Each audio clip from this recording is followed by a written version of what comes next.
آپ نے حق بات کا اعلان کیا تھا۔ مجدد الفسانی رحمۃ اللہ تعالی علیہ نے فرمایا تھا کہ اسلام نام سے جو دین ہوگا وہ محمد عربی کا لایا ہوا ہی دین ہوگا، کسی اور بادشاہ کا بنایا ہوا نہیں ہوگا۔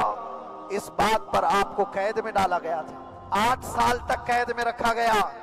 8 سال میں بادشاہ مر بھی گیا، بیٹا بادشاہ بنا، لیکن کسی نے آ کر جہانگیر کے سامنے یہ بات رکھی کہ آپ کے باپ نے جس مولانا کو قید میں ڈالا تھا گوالیار کی جیل میں، 8 سال میں جیل کا نقشہ بدلا ہوا ہے۔ تو بادشاہ نے پوچھا ہوا کیا ہے؟ کہا کہ اس مولانا نے 8 سال میں تقریباً 700 قیدیوں کو عالم بنا دیا ہے۔ درس حدیث، درس تفسیر، قرآن کا علم، نمازیں جماعتوں سے وہاں اس طرح ادا ہوتی ہیں جیسے لگتا ہے گنبد خضرا کی چھاؤں میں ہے۔ رب تبارک و تعالیٰ کا یہ احسان عظیم تھا۔ ان 8 مہینوں میں بحمدہ تعالیٰ میں نے اپنی لائف میں کبھی اتنی امامت نہیں کی تھی جتنی وہاں امامت کیا، اس لیے کہ پابندی نہیں ہو پاتی۔ جب جب امام رہا مسجد میں چھٹیاں ہوا کرتی تھی، ادھر ادھر آنا جانا، لیکن وہاں پر کبھی کسی نماز میں چھٹی نہیں ہوئی۔ اور امامت اللہ تبارک و تعالیٰ کو جہاں لینا ہے وہاں لیتا رہے۔ اور مجھے اس بات کا تھوڑا قلق تھا، 24 سال سے میں تراویح سنا رہا تھا، 24 سال، 24 تراویح ہو چکی تھی، رمضان المبارکہ 24 گزر چکے تھے، 25واں سال تھا، ظالموں نے مجھے رمضان سے پہلے اندر کر دیا۔ بار بار یہ خواہش ہوتی تھی کہ میری تراویح چھوٹنے نہ پائے، 25ویں تراویح ہے، 25ویں محراب ہے، لیکن رب تبارک و تعالیٰ کا احسان، اندر موجود سارے مسلمانوں نے یہ مطالبہ کیا کہ ہم یہاں جماعت سے تراویح قائم کریں گے۔ اور اب تک لوگ الم تری کیف والی تراویح کبھی کبھار پڑھ لیا کرتے، لیکن سارے لوگوں نے مل کر کے یہ اتفاقاً کہا کہ ہم پورا قرآن آپ سے سننا چاہتے ہیں۔ کیسے کیسے قیدی تھے، کیسے کیسے کرائم والے تھے۔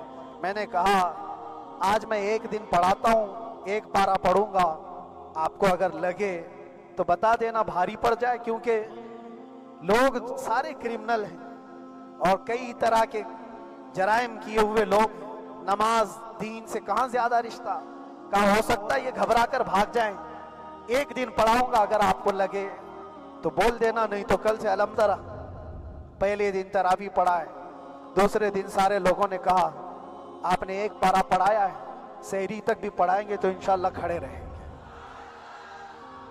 یہ جو استقامت، یہ ساری چیزیں دلوں کا جمع ہونا اور ہماری طرف دلوں کو پھیر دینا بغیر اللہ کی مدد کے نہیں ہوتا، رسول پاک صلی اللہ تعالیٰ علیہ وسلم کے کرم و احسان کے بغیر نہیں ہوتا۔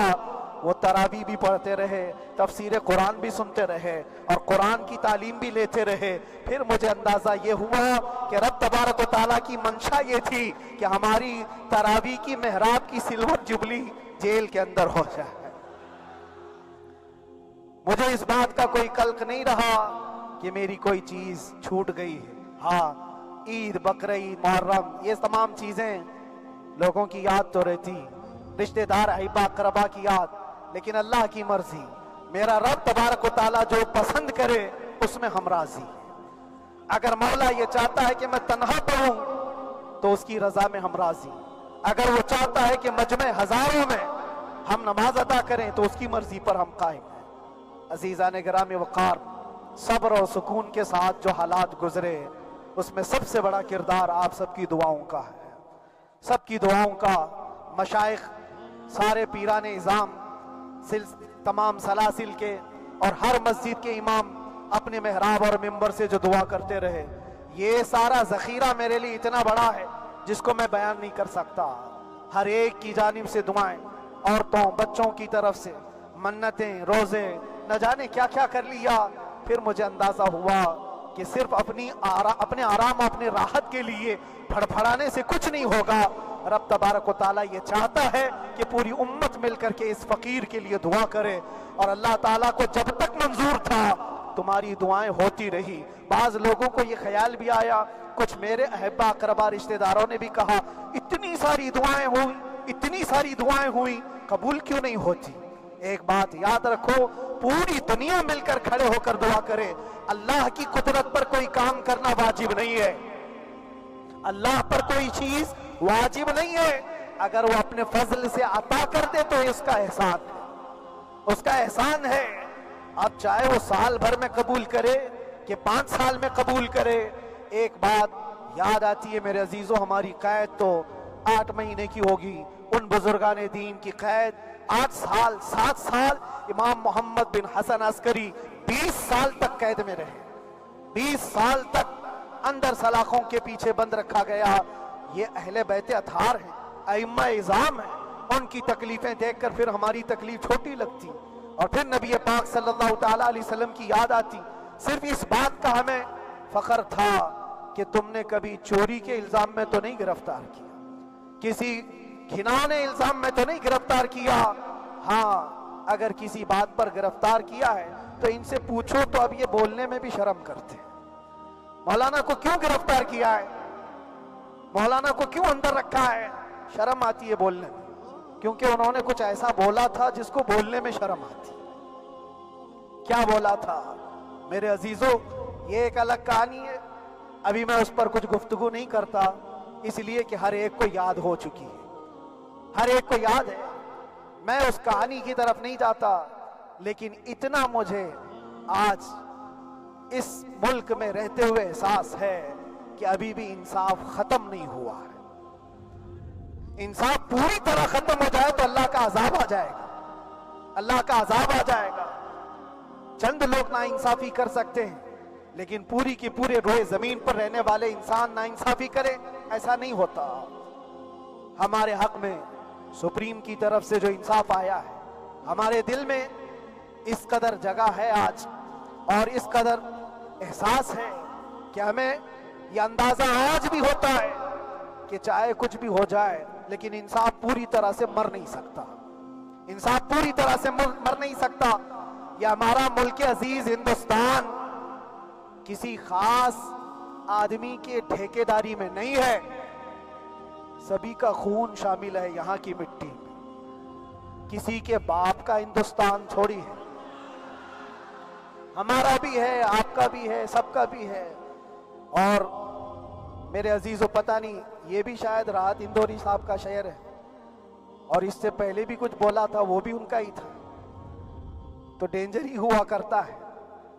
اللہ تبارک و تعالیٰ آپ سب پر فضل فرمائے، کرم فرمائے۔ جو چیز خاص طور پر بولنی ہے وہ یہ ہے، ان حالات سے آج جو گھبرائے ہوئے ہیں یہ وہ لوگ ہیں جو عیش پرست ہیں۔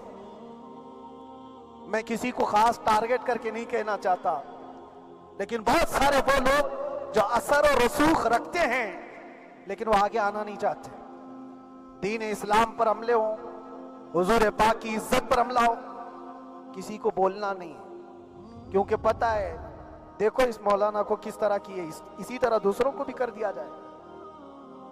جو کمفرٹ زون میں بیٹھنے کے عادی ہو گئے وہ اپنا ایریا چھوڑ کر ہٹنا نہیں چاہتے۔